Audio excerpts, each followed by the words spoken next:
Hello, everyone, and welcome to my hotel room here in France. Still in France. One thing about me, your girl Chelsea Fagan, I'm going to be in France. I actually had to come up to Paris for work today, and that meant I was just on a 4-hour train ride, which meant that I finally watched Materialists. Now, you guys have been yelling at me for months now, watch Materialists. What do you think about the movie? What are your takes? Is it broke boy propaganda or not? So on and so forth. And I'm a little bit of a petulant princess, so sometimes when a lot of people are telling me to do one thing, I kind of do the opposite. You're not going to tell me what to have takes on. I will decide what I have takes on. But I knew I had this train ride in front of me this week, so I was like, you know what? I'm going to finally watch Materialists. And I did just that. And I have no fewer than 4 pages of notes here, both on the movie itself and on the discourse that it has spawned.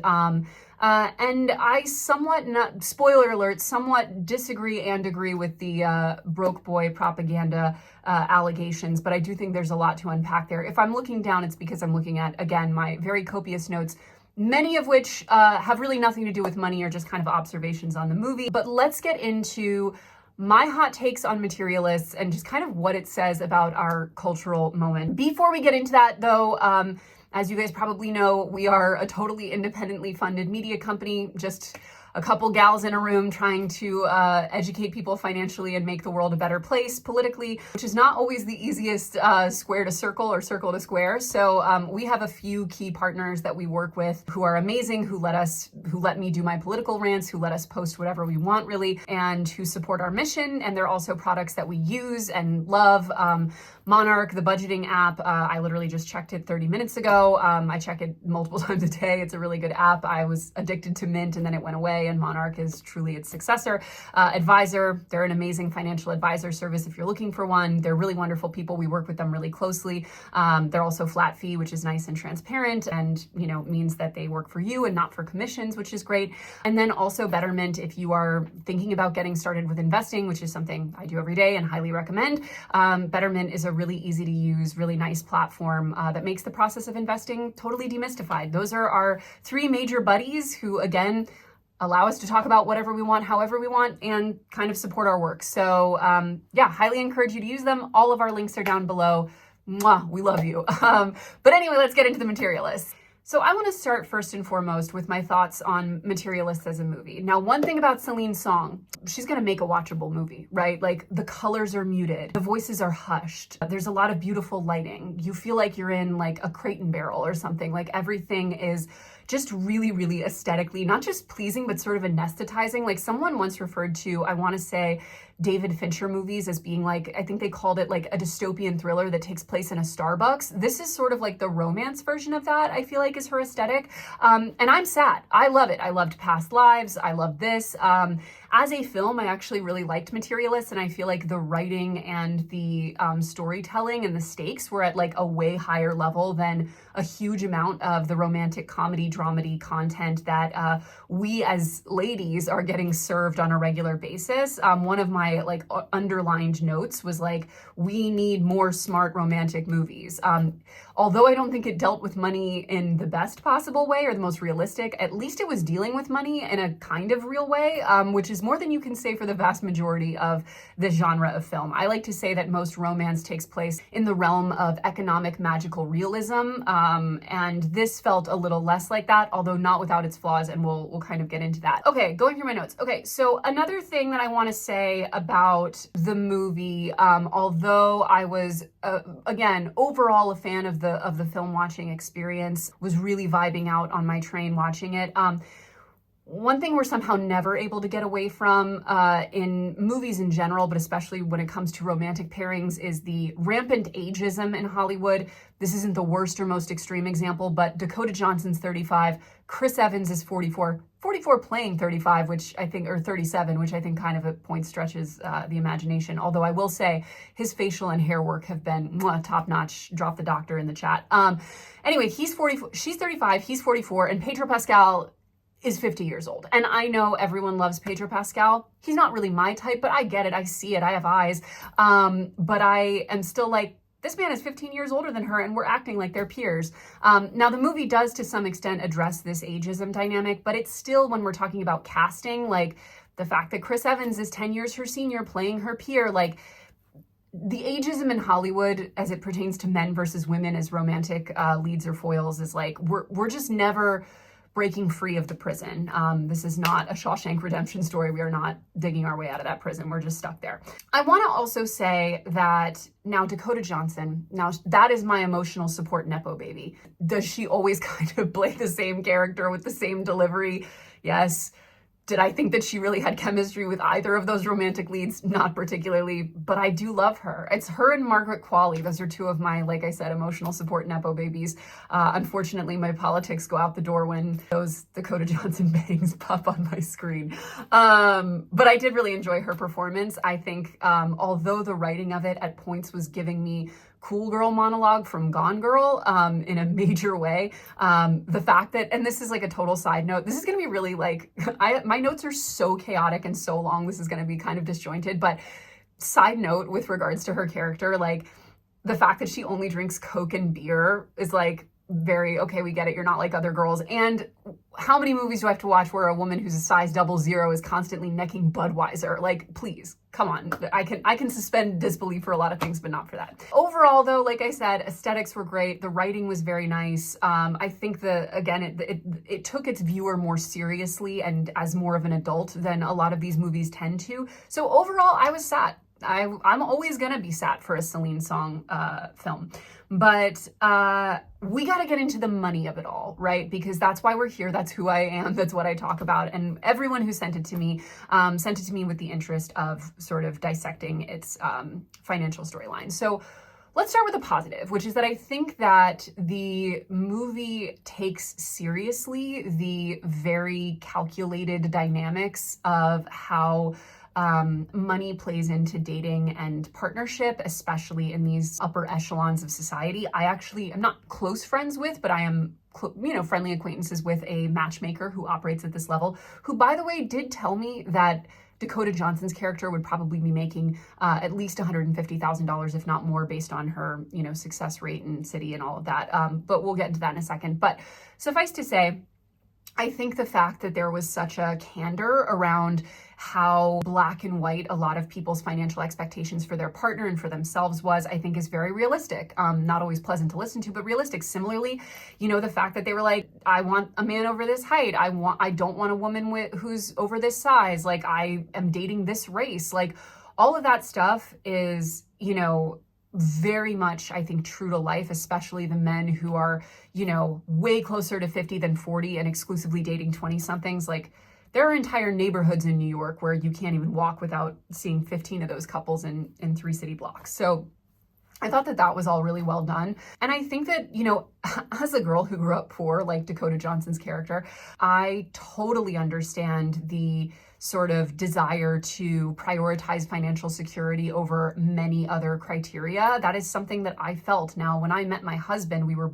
I was 22, he was 23. He was in the start of his career. He was probably earning like $40,000-$50,000 as a junior consultant in France, where they don't make nearly as much money as in the US, but like, he wore a suit to work. Like, he had a decent apartment with only one roommate. Like, to me, that was rich. And, I knew that despite not necessarily being as competitive on certain fronts, in the dating market, that I at least wanted someone who was very financially stable. That was really important to me because I grew up with a lot of financial instability and a lot of stress and anxiety as a result of that. And so that, I think, is very, very realistic, as is the idea that you would break up with the Chris Evans character, who is like committed to the broke boy journey, which we'll get into because the director does not like, apparently, that terminology or that framing, but I think it's very true. Now, where I think we start to go off the rails somewhat financially, and to me, Celine Song, everyone working on this movie at a high level is like obviously a very wealthy person, many of whom Nepo babies who've grown up in extreme wealth. And some of the details around Dakota Johnson's character to me very much gave, it's one banana, Michael, how much could it cost $10? Because let's just list out Dakota Johnson's stats, right? She's 35. she's making $80,000 a year as a highly successful matchmaker in New York City, which again, I don't think would be true. She'd be making more. But she also lives alone in a Manhattan apartment with like a fireplace and like a really nice looking apartment. What?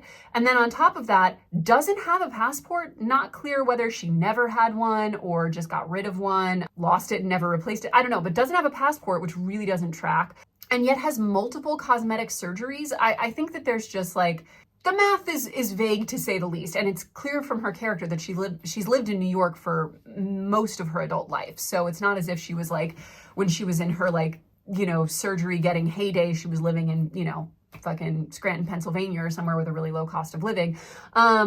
So definitely her character from a financial perspective on the Carrie Bradshaw spectrum of like, this doesn't make sense, which is why I go back to saying a lot of rom-coms and the like, to me, give economic magical realism, because this isn't right. I mean, I think Chris Evans' character in this movie was much, much closer to an accurate portrayal of someone who is in their later 30s and still trying to slog it out as an actor, not making money from it, and, you know, cater waitering. Now, another place where I think the movie really kind of drops the ball in the financial perspective is the fact that Pedro Pascal's character is in his latter 40s, I think, and I mean, in real life he's 50, but he's latter 40s, comes from a very wealthy family. He works in private equity and owns a $12 million apartment. So I don't know what you guys know about private equity, but generally speaking, if you work in private equity and make enough money to own a $12 million penthouse in Tribeca, like, you're up to nothing good. Like, these are not... it's funny that the movie at one point references McKinsey employees as like an example of the most evil thing you could do to make money. If you're, you know, making tens of millions of dollars in private equity, you're very much on that spectrum, if not way further along. Like, I don't know what he's doing, like privatizing dental offices or like whatever he's doing. Like, there are many great resources on the destruction and havoc that the private equity industry has wreaked on society. But suffice to say, if you are a man of that pedigree, living that life in this age bracket, who is worth tens of millions of dollars through private equity, like, yeesh, like, that's not a good situation. Like, you are probably finding a person who is, let's just say, as my dear friend once said, for whom their scruples are they're probably not super concerned with the ethics of how they're making their money. Also, not to plug my own romance novel, but I literally just had a romance novel come out where the male main character indeed works in private equity, and that is a huge problem between our main characters and really sort of unpacks the trouble that comes with all of the money that private equity brings. So I'm definitely well positioned to talk about the intersection of romance and private equity. And let me tell you, the brushing away of it's just Pedro Pascal in a nice shirt taking you to nice restaurants does not tell the whole story. But anyway, I do think that as much as this movie is broke boy propaganda, I also think it's private equity propaganda, because the idea that you would just be like a hero with a heart of gold who's like boring but nice, and like his one big flaw is that he like extended his legs 6 inches, which lol, we'll get into that in a second. Like, that to me is like as unrealistic as the idea that like you would then leave him for, you know, this utter brokey that we'll get into. So I felt that his character, and I understand that like we're really trying to polarize, like Chris Evans is almost 40 and has like literally $10 and lives in squalor, and then Pedro Pascal is like worth $50 million or whatever. Like, I understand that we're trying to really create a dichotomy, but it felt to me that it sort of brushed aside just the extent of that wealth and what it implies about that character. In addition to the fact, and they do address this, like her character Lucy addresses this, but you know, someone statistically who does what Pedro Pascal does, who lives where he lives, all of that kind of stuff, he would not date a woman, let alone marry a woman who makes $80,000 a year and has no degree. Like, statistically, maybe occasionally that happens, but for the most part, like, men in those professions earning that kind of money, like we can see in the stats, they marry women who are similarly educated, similarly career-oriented, similar earners, etc. And then they have kids with them and clip their wings and expect them to take on all of the responsibility of childcare while they're both still working full-time.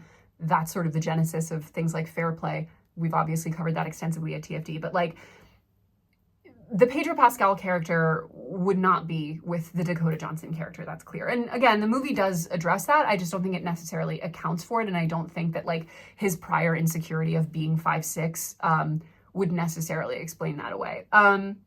So I do think that as far as the propaganda goes, it was definitely sort of softening the ultra rich in a way that I think was equally sort of annoying as a viewer slash unrealistic. But again, like the other thing that's like super frustrating about this is like, he's so fucking old for her. He's 15 years older than her. And, you know, that is a little bit addressed, but it's never really sort of meaningfully unpacked, which again, I think would have, especially given the extreme dichotomy of their financial situations, like would only add to that power differential. And I do want to say something that like, it is one thing to date or marry someone who is, who earns more than you or has more financial security than you. But if you're talking about a differential of you make $80,000 a year and are like barely scraping by, and this man lives in a $12 million apartment that I wrote in my notes looks like a really fancy doctor's office, run, like that is such a dangerous power dynamic. And I do think that there's, that again, like that was never really unpacked. And I think that it really couldn't be given the constraints of the movie and the way it was kind of meant to frame the characters. But I think if we want to talk about like what's propaganda for young women, I think the idea that you could meet someone with Pedro Pascal's particulars and have him be just a nice guy who's really just trying to, you know, find love, like that feels more unrealistic and more sort of unprotected from, you know, a financial perspective. Because like, to be clear, with that kind of power and age and money differential, like that woman would be in danger should anything go wrong, should that guy not be a complete stand-up guy. So that's another thing. Also, side note, but John's play in this movie, I'm going through my notes in order, John's play in this movie reminded me so much of Smith Jerrod's play that they all went out to, I think, Brooklyn to go see in Sex and the City. Hilarious. I wonder if it was inspired by that. Also, I just want to say as a side note, I'm not really going to get into the Sophie storyline of this movie, although I did think it was well done. And I think the actress from Succession, actually, who plays her, is the best actor in the movie. I thought she was incredible. I thought that whole storyline was really well done. Don't love the implications for the job after. That seemed to be like a big, like, well, we can't really wrap this storyline up, so we'll figure it out off screen. But I did think that her character's arc and that story in particular was really well acted and written and at least. I'm just going to quickly touch on the leg surgery to say, like, for reference, like the rich character is revealed got the leg lengthening surgery that, you know, characters are making fun of early in the movie. And he sort of lets on that he used to be very insecure and had like no success with women until he got the surgery. And then through going from 5'6" to 6'2" becomes confident enough to, for example, approach Dakota Johnson. I just want to say this. Few things in this world more dangerous, more scary than a man who used to be rejected by women, felt very insecure around women, who is now getting approval or access to those same women who once rejected him. Like, scary vibes. Those guys are often, let's just say, ill-intentioned, to say the least. And yeah, scary as hell.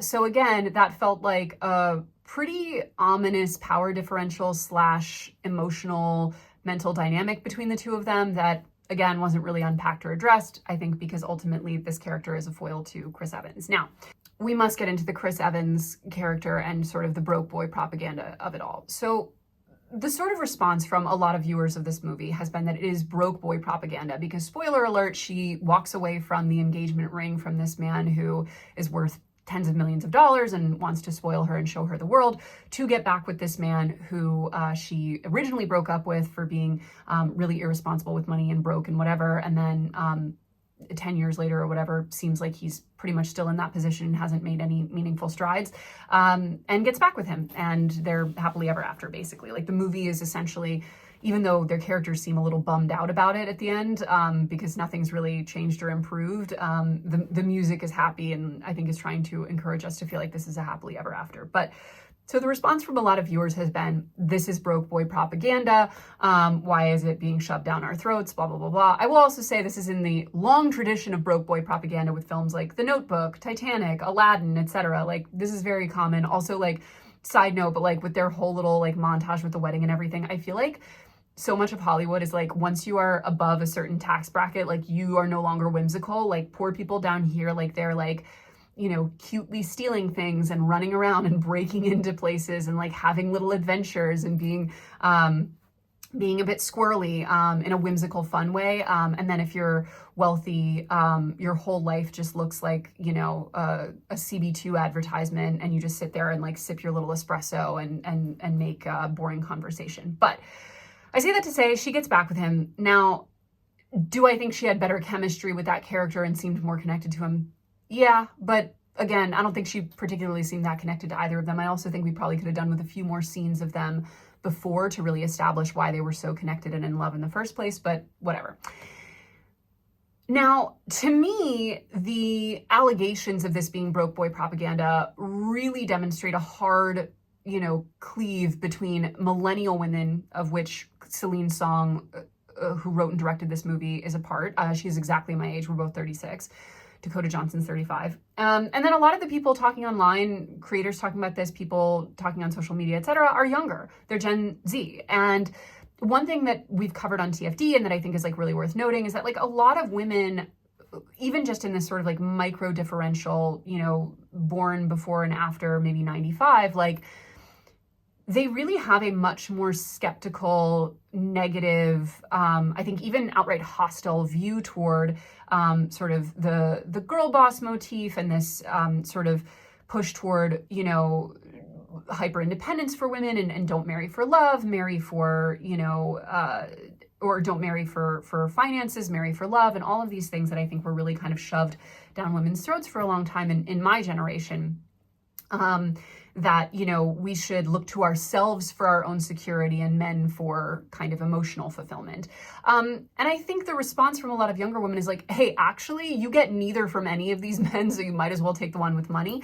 / working sucks, and we live in a really bad environment for workers here in America. So like, no thanks, I will not be sacrificing most of my life to a company that doesn't care if I live or die. Not interested in being a girl boss. Like, I think all of those things are really clear differences between these generations, and I think it's really reflected in the tone of the movie and the takeaways of the movie. Because even at the end, she's like sort of, it's teeing up her little like girl boss journey to be the primary breadwinner of this household. And I think that's really unappealing to young women. Now, on the flip side, you have Gen Z who's, you know, very much like they've brought us the stay-at-home girlfriend and the sort of return of the kept woman on social media and all of these kind of phenomena that, again, we've covered on the channel, which I can't stress enough, like, isn't necessarily a better solution for women. Like, we must remember that women basically had no choice but to stay with men that they were married to, and little choice often in who they married up until very recently. We're talking about the 1970s for things like women getting their own credit cards here in the United States. So the sort of over fetishization of what your life as a woman would be like if you were to go with the Pedro Pascals of the world, I think is also a bit naive, because it assumes that this man who now essentially is running the show financially is going to be a good steward of your best interest in your future, which I think is naive to say the least. And again, if we're talking about a man in his latter 40s, never married, who's made tens of millions of dollars through private equity and got surgery to extend his legs, like, I don't think that man is going to be a good life partner. I don't think he's going to be a co-parent. I don't think he's going to take care of you in old age. I don't think that he's really all that interested in what it means to be a partner. We see how these men tend to operate. And again, men who are operating at that level of wealth and access, like, I think it's, again, very, very short-sighted to think that it is a better option to put your security and your future in a man like that than to be responsible for it yourself. Now, where I do agree with the broke boy propaganda is not only is this character, Chris Evans' character, you know, it'd be one thing if he's like, I don't know, a public school teacher who, like, sure, he's not earning a ton of money, but like he's got a solid career, like he has a future, like he's invested in himself, like he does something he cares about, all of that. Like, this is a man who, like, by his own admission, has like $15 and like lives, also all the driving in New York City, that can't get down with that as a New Yorker. It's one thing to drive in deep Queens. Why are we always driving our car in Midtown Manhattan? Anyway, that's a side note, but also like you're living with 3 roommates and the place seems really dirty, and like it's at a level of not having your shit together that, like, my first thought is this man is going to give you an STI. Like, we've all been there. Like, we've all seen these guys who, like, well into older age are just not all that concerned with taking even basic responsibility for themselves. And if she's also earning, $80,000 a year scraping by in New York City, $80,000 a year in Manhattan is very little, relatively speaking. Like I said in my notes, like, it is okay to have a broke boy in your relationship, but someone's got to be driving the van. We can't both be the personality hire of the marriage. And it seemed like kind of neither of them was really interested in doing that. Like she is, again, barely scraping by, has no degree, about to rage quit her job, So I say that to say, like, their dynamic with finances gave no indication that in the however many years since their initial breakup that they had evolved on those issues or even really wanted to.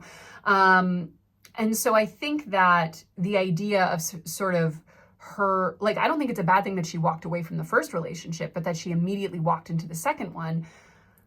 Yikes. Like, that to me seems very, not propaganda necessarily, but it seems to be not only the sort of wishful thinking of the person writing and directing this movie, who is incredibly wealthy and therefore can sort of just be like, oh, wouldn't that be cute, without really understanding the stakes. But again, I think is quite tone deaf for the generation that it's of women that it's speaking to. So it's worth noting that the director of the movie actually responded to all of the broke boy propaganda accusations. And I'll just quote what she said. She says, I think that it doesn't make me laugh because it really is disappointing to me. I think there's a very real confusion about feminism and the history of feminism. Through intersectionality, so much of feminism has been about anti-corporate and anti-capitalist. And of course, it was always at the forefront of fighting capitalism. So I'm very concerned about the way that we talk about people who are poor. The Past Lives director continued, the thing that's very important to me is to stress that poverty is not the fault of the poor. And I think that given that, it is very brutal. I find it very cruel to talk about John as a character who loves Lucy and who is a beautiful character being played beautifully by Chris, to talk about him in such cruel terms as broke boy or broke man. I want to say this. We can debate all day whether it's cool to call that character broke. Also worth noting, this isn't a real person. This is a fictional character played by beloved actor Chris Evans. One of the better Chris's, I will say, to his credit. But what we're talking about is not the broke boy. We're talking about the propaganda, which is not referring to him so much as it's referring to the insinuation that the woman, the female main character's happier path is with this man who seems to have essentially no standards for himself from a basic stability security level, which again, to someone who grew up poor would be extremely important. The idea that that should be brushed aside, that those kind of desires or needs or priorities in your dating life should just be ignored. I think that's what people are pushing back on, because sure, the man is entitled to live whatever lifestyle he wants, but why should the woman have to live it with him? And it would be one thing, again, if he were making any kind of meaningful gestures towards improving the situation, but he doesn't appear to be. So sticking her with him in that way, I think, really gives a very, it gives a message that essentially women are, we're sort of like the unpaid interns of these men's lives. We're the nurses, we're the maids, the nannies, the ones who are like, it's okay, baby, like, I'll live with you in abject squalor in Ridgewood or wherever this apartment is. I'll be there for you, like, because I see the potential. I see the real you. And it's like, well, maybe she would also like to see, the inside of a decent restaurant every now and again, or the inside of a hotel, or whatever the case is. Like, women are allowed to want comfort and security and stability, and they're allowed to demand it, especially in our current economy, which requires that they basically work full-time regardless. So like, if their ass is getting out and getting a job, like, by no means should they be settling for a man who isn't willing to, to create basic stability himself. And I also think on a side note, like, it's such a false dichotomy, right? Because like, you don't need to choose between a decent human being or a human being with whom you have compatibility and a human being who has a 401k. Like, we can hold both. And many men have both. But again, I think this is a really long sort of film and television tradition of convincing women that it's either to put it in Moulin Rouge terms, you're either with the evil Duke, with whom you have nothing in common, or, the penniless writer boy. I say nay. I say we can have something in the middle, and women are right to demand it, again, especially in a context where they're going to have to work regardless. So anyway, I think as far as the takeaway for women, I think it's important to remember that the propaganda is as much about the character of Pedro Pascal as it is about Chris Evans, because both of them are ludicrous, I think, from a financial perspective, and sort of a messaging perspective. But I think also when we talk about what these movies and television, what expectations they're creating for women, what messages they're sending to them, what things they're telling women they are and aren't allowed to demand or want or ask for. Because as we said in our video essay about the effect of rom-coms on women, like, this media really creates narratives that especially young women really absorb and listen to and internalize. I think the message that portrays women's romantic and emotional fulfillment as being sort of discrete, totally separate from her financial stability and security is one of the worst lessons we can teach, because not only is it not true, I think often it makes this really naive bet, essentially, that the man who has less to offer financially will, as a result, offer more emotionally or physically or whatever the case is. Anyone who's dated a Chris Evans type can tell you not the case. Often the guys who are living on a mattress with no box spring and 16 roommates or whatever is liable to treat you worse than the guy who has a good job at a nice apartment that smells nice. Like, there is no correlation. So the idea that just because he has less to offer financially means that he would have more to offer in other departments, I think is totally ridiculous, and we know is not true. So in that respect, I definitely agree with it being broke boy propaganda. Anyway, all of that is to say, did I enjoy the movie? Yes. Was I sad? I went up to the bar cart of the train. I got myself a nice sparkling water and a delicious assortment of snacks. I was yum, yum, yum, and that whole train ride watching this movie was delicious. But I do think it's ridiculous from a financial perspective. Again, if only because of the lifestyle that our main character was living on, supposedly $80,000 a year in Manhattan. Like, let's start there. But I do think it's worth a watch if you're interested in a romantic movie that really deals head on with these topics. But anyway, that's all. I just had to hop off that train, hop right into my hotel room, and rant about Materialists. So there you have it. My thoughts. Bye.